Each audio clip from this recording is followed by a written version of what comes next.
Bonjour à tous. Alors, petite analyse aujourd'hui sur un match de Première Ligue qui opposera Arsenal et Manchester United. D'abord, je vous invite vraiment à suivre la chaîne, à nous lâcher quelques pouces bleus, ça nous aide beaucoup. Comment dirais-je, en commentaire et en description de la vidéo, vous avez un peu quelques informations pour parier hors argel sur des bookmakers qui ne limitent pas des joueurs gagnants. Donc, allez jeter un œil, surtout si vous êtes encore en argel. Voilà, franchissez ce pas, vous verrez, ça n'a plus rien à voir. Même si vous êtes un joueur récréatif, vos combinés, par exemple, n'auront plus du tout la même gueule. Maintenant, on va rentrer dans le vif du sujet et on va voir un peu ce que nous offrent les bookmakers sur ce match qui oppose Arsenal à Manchester United. On voit déjà qu'Arsenal est coté à 3, voire à 3 plus pour certains bookmakers. Manchester United est quasiment à 2,50, le match nul à 3,50. Déjà, juste comme ça, en pur ressenti, voir Arsenal assez, supérieur à 3 me semble largement déraisonnable. Pourquoi? Parce que Arsenal va quand même un peu mieux depuis un mois et demi. On va regarder leur forme, leur état de forme. Je ne serais pas surpris de les voir quasiment leaders sur les 5 derniers matchs. Ils sont deuxième à égalité avec City. Manchester United est dixième. Et si on prend les 10 derniers matchs, bon, je pense qu'Arsenal doit dégringoler un peu. Bon, ils sont sixième quand même. Et United est troisième. Donc c'est quand même, ne serait-ce que sur la forme récente, voire très récente, l'écart de niveau n'est pas énorme parce qu'Arsenal a largement son mot à dire. Même si Arsenal a joué des équipes sans doute plus faibles, ça me coûte rien de regarder vite fait contre qui étaient les 5 derniers matchs. Southampton, qui est plutôt une belle victoire, même si Southampton était privé de deux défenseurs. Arsenal, Crystal Palace 0-0, West Brom. Bon, ce sont quand même des équipes largement à leur portée, même si Brighton est quand même une bonne équipe. Aston Villa, bon, ça c'est une victoire arrachée d'un seconde. Burnley, Liverpool, c'est une bonne performance. Fulham dans la souffrance. Et là, cette contre-perf face à Sheffield.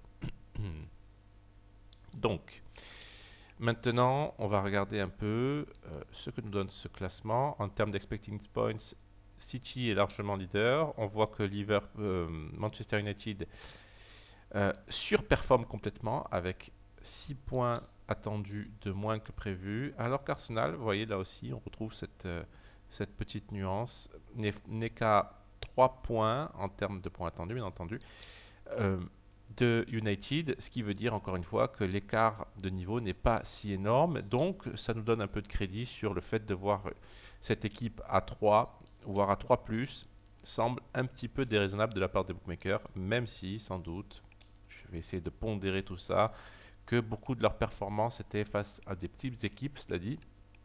Arsenal a souvent du mal face aux petites équipes, donc on ne va pas non plus leur en vouloir de gagner ces matchs-là qui sont jamais évidents. La preuve, United a bien perdu contre Sheffield.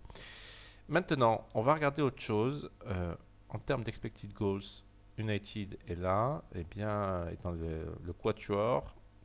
Arsenal a quand même une bonne attaque avec 28 buts attendus. Et en termes de défense, là normalement, Arsenal est une bonne défense de Première Ligue et United est pas terrible. Ils sont en milieu de classement en termes de buts attendus. Maintenant, l'image que j'ai de Manchester United, c'est une équipe qui est extrêmement efficace sur les contre-attaques. Et si on regarde un peu ce que nous donne WhoScored, on voit que c'est le leader dans ce secteur-là. Arsenal est 8e avec un seul contre. C'est assez bizarre. On va regarder un peu ce que nous disent les expected goals.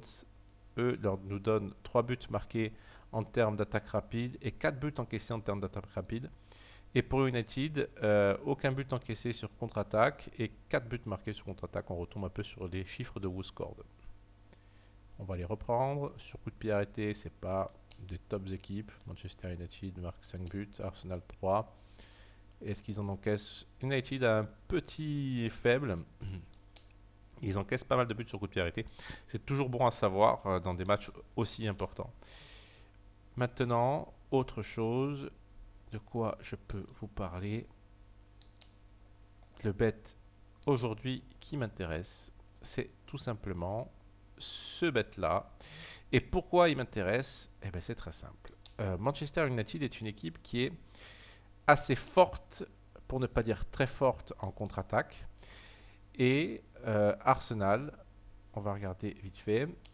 J'ai l'image d'une équipe qui, comment dire, joue avec deux défenseurs centraux parfois assez bas et le reste de l'équipe assez haut, notamment l'espace dans le dos des latéraux va être largement exploité, en tout cas sera exploitable par la vitesse des attaquants de United. Avant de rentrer dans ces détails-là, on va regarder les compos attendus.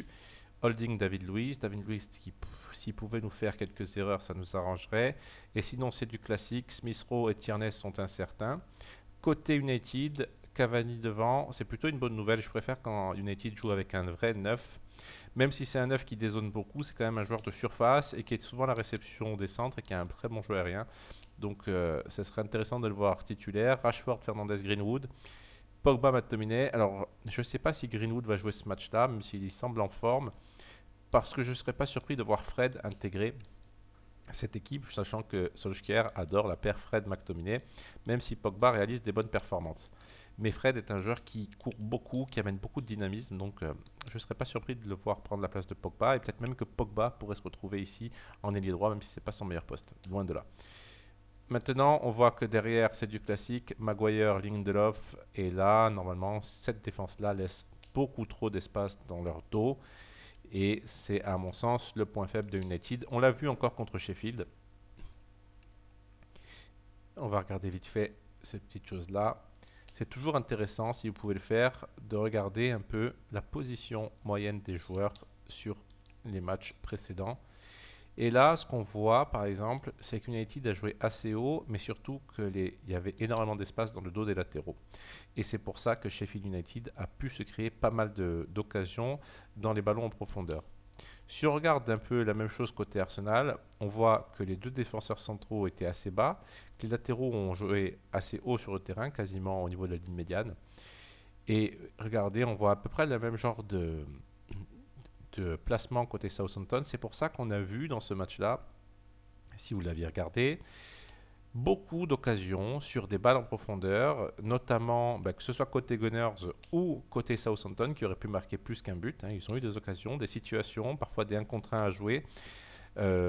Donc, je ne serais pas surpris de voir Arsenal jouer dans cette configuration-là face à United, non seulement parce qu'ils reçoivent, parce qu'ils se doivent de l'emporter, même si ce devoir de l'emporter, ça ne veut pas dire qu'on va le faire.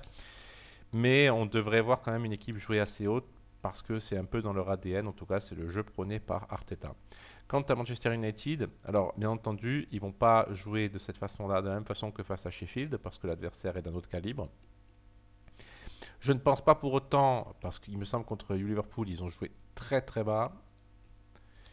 Je ne pense pas pour autant qu'on va assister à ça du côté de Manchester United, avec quasiment plus de la moitié des joueurs dans leur partie de terrain défensive. Mais on devrait voir quelque chose d'hybride. En tout cas, je pense que les latéraux vont jouer assez haut et que Arsenal aura des situations sur les contre-attaques. Et je vois à peu près Kofi conforme à l'inverse, c'est-à-dire que je pense que United va savoir profiter des espaces laissés dans le dos des latéraux des Gunners. Et on devrait avoir parfois des situations de surnombre vu avec les balles en profondeur, si c'est bien exploité. Maintenant, voilà. Je conseille ce bet-là, un over, donc, parce que je pense que les attaques vont prendre le pas sur les défenses, non pas forcément en tant qu'attaque placée, mais sur les phases de transition rapide.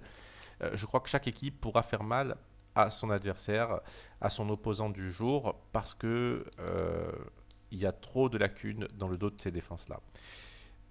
Maintenant, sur ce bet, je ne conseillerais pas une mise standard, c'est-à-dire que d'habitude, je joue environ une unité par pari, c'est ma mise moyenne, on va dire que c'est 1U ou 1%. Ici, ça serait clairement du 0,50%. Pourquoi? Parce qu'on n'est pas à l'abri aussi de voir une purge. Avec Arsenal et Manchester United, c'est parfois, et c'est souvent même le cas. Donc, il y a la cote, il y a le profil des équipes, et puis il y a un peu l'historique qui rentre en compte. Et malheureusement, alors je ne vais pas dire que l'historique entre Arsenal et Manchester United, c'est des matchs affreux, c'est pas du tout ce que je veux dire, c'est juste que des fois dans les gros matchs, ces deux équipes-là passent complètement au travers. On l'a vu, Manchester face à Liverpool, c'était un match assez insipide. Je parle du match en Premier League. Le match en coupe était largement et vraiment bien meilleur. Et pour Arsenal, c'est parfait, pareil. Des fois, on les voit être resplendissants, comme contre Southampton, même si, je le répète, Southampton était privé de pas mal de joueurs, notamment des joueurs défensifs clés en charnière centrale, dont Vestergaard. Mais voilà, il y a toujours cette petite part de risque dans ces overs-là avec ces équipes-là, parce que on n'est pas à l'abri de voir un match affreux techniquement, ou bizarrement les deux équipes loupent tout. Donc une mise modérée par rapport à un bet qui me semble value. Et donc voilà, je le pondère avec des fois cette incertitude de ces deux équipes d'être incapables de nous offrir du spectacle.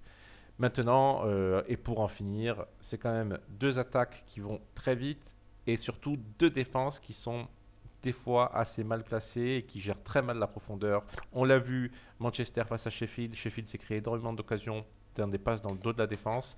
C'était exactement pareil pour Arsenal face à Southampton, même si Southampton a perdu ce match et a laissé beaucoup d'espace. Arsenal aurait dû encaisser un but de plus, à mon sens. Donc voilà, j'en termine sur ce match-là. J'espère avoir été clair. Je vous le répète, n'hésitez pas à nous liker, à nous suivre.